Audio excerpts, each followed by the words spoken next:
So I got your people. I'm not upset, right? I take it calm because I'm a calm, collected individual, so to speak. Now, when I was younger, I had a lot of problems, but now that I'm older, you learn how to control your emotions and be silent and listening, acquire knowledge and wisdom from older people, right?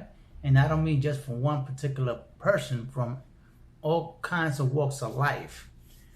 That when I was in situations, my best people advice that I got them from was from older people. So I always listen to older people, no matter what background they come from, what ethnic group they come from. My ears are always open to their wisdom and their stories, because it's good to know these things, because you might not get the chance to know what they know. So, as you know, my channel was removed. So, anyway, this today's topic is about, if you think you're gonna be safe, think again. You're not safe, because what's going on in today's time, things are not the same like it was back in the days. That you could avoid certain things, right? Because they were in front of you. You could confront these things. But in today's time, technology is so advanced that you don't need a person in front of you trying to cause you harm. And these days, they could use electronics, right? And nuclear, biological, chemical. Now, I know people don't think about these things because they never serve in the armed forces, and they never have the opportunity to know what's out there. So no matter what you do, before you could hide under that bunker, because I know a lot of preppers got their own bunkers, but it's not gonna work. And this as I stay talking about, it's gonna be a long video, but I'm gonna try to make it as quick as possible so you can understand what I'm talking about, right? So our military got advanced weapons, but you don't have to be afraid of an advanced weapon, because you're gonna see the advanced weapon coming at you. The most dangerous thing is the things that you can't see, and you won't see it. By the time you see it, that you acquire these biological chemical warfare, it's already too late. You're already on the stage of disease, right? That your life and anyone next to you has been eradicated. That's what I'm talking about. Things that you're not gonna see, that's probably already here, that you're not gonna know until it happens. So if you got bunkers, right? I'm telling you that you might survive a week, 2 weeks, a month, but when the biggest cities like New York City and states around America finish their supplies, guess who they're going after? They're going after the suburbs. And you know that the suburbs got a lot of video, how they prep and where they got these underground bunkers.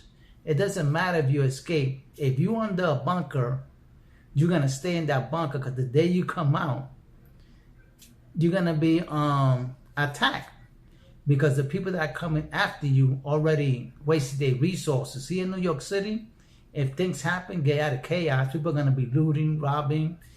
And when the supplies run out in New York City, people are going to start walking up north to the suburbs and start looking for things to scavenge, right? To find food to eat, shelter. And they already know if you're not up on that scale, you either underground or under that house. So people already know we're going to be looking for those things, right? So if you got plenty of food, I guess you better eat it all up and have a belly and have a digestive stomach, and have a lot of plenty of paper tissue and a place to deposit your waste. because it's not gonna be easy standing under a bunker for so long. Another thing is, if anything drops in America, the only people that's gonna get decimated are civilians. The most important people of the government are gonna be under a bunker 1,000 feet below ground, with concrete walls the size of 24 inches of concrete, grade A concrete. That's gonna be hard to crack through. I mean, you might chip it, but it's not gonna crack it, unless it's something strong enough that's gonna create an earthquake underground and shift the foundation. But most likely these people are gonna be safe. And another thing is that once everything goes on, is people will think that is once we run out of everything, that every bunker got discovered, because every person in the bunker is not gonna stay on the ground, because they're gonna need something when they run out. If these communities don't stick together and protect themselves, they're gonna be in a world of S. If they don't join forces together and protect themselves, that's the only way you're gonna survive a catastrophic fallout of the land. And then again, if people were smart, I'm not gonna even say it because I don't want to promote things, but people these days already have a plan of what's gonna happen, and it's things that is unstoppable and it's gonna happen. So for people that are prepping, I give you all the credit, but if you don't have a team, a community that's gonna stick together to protect yourselves, you're wasting your time prepping. No matter how much ammunition, your ammo is gonna run out, because there's gonna be a colossal of people, a swarm of people trying to get what you have. And with that, people, I let you go and you think about that.